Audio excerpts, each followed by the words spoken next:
Good morning, everyone, and welcome back to the Bags Addicted channel, the corner of YouTube dedicated to those who, like me, have a real bag addiction.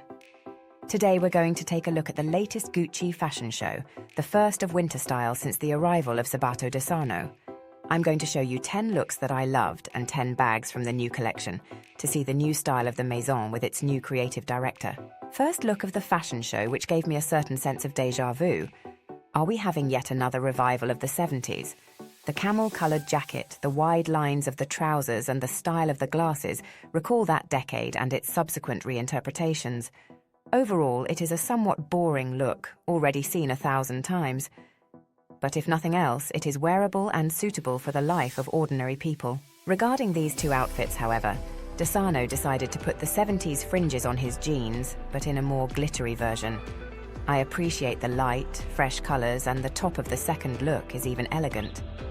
The trousers remain a bit peculiar, but can offer a good contrast to more serious, anonymous shirts or tops. These two outfits could instead be called Queen of the Desert. I like the texture and the dress itself, even if it requires special occasions to wear it. But I appreciate the lightness, the elegance, and the incredible lightness it seems to give to the models wearing them. Gucci in red. It is not a particularly innovative model, on the contrary.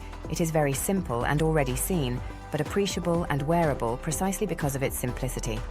Let's say it is without infamy and without praise. I like these two outfits because of the contrast between the rigid structure of the tweed, a bit Chanel, let's be honest, and the lightness and grace of the trousers.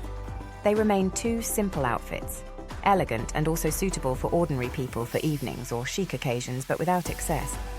And I would see them well worn also during the day, perhaps in mid-season given the lightness of the trousers.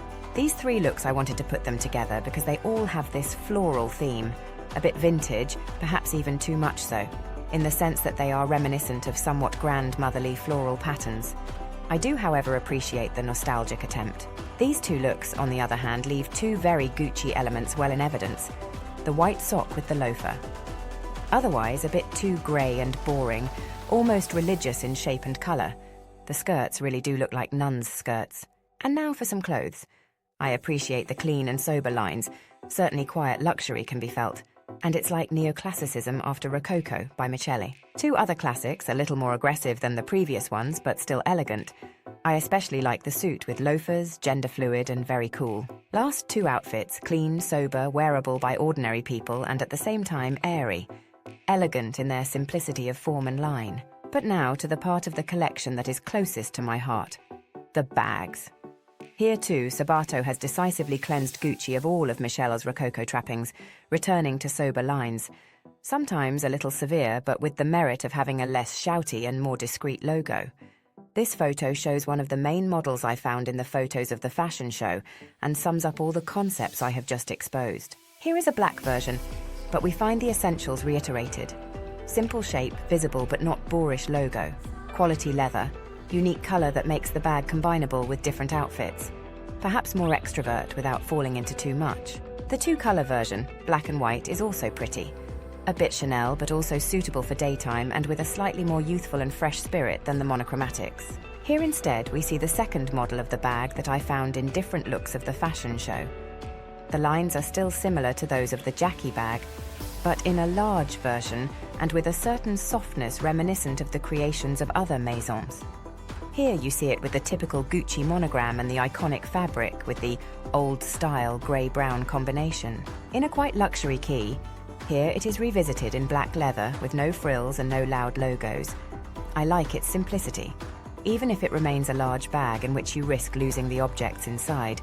In short, too big for informal occasions. Too amorphous and unorganized for work, but here too I appreciate the attempt to return to simple lines and shapes, even in the materials. Same as before, but with logo. And here, with the classic Gucci pattern in red, other colours of the two bags seen before.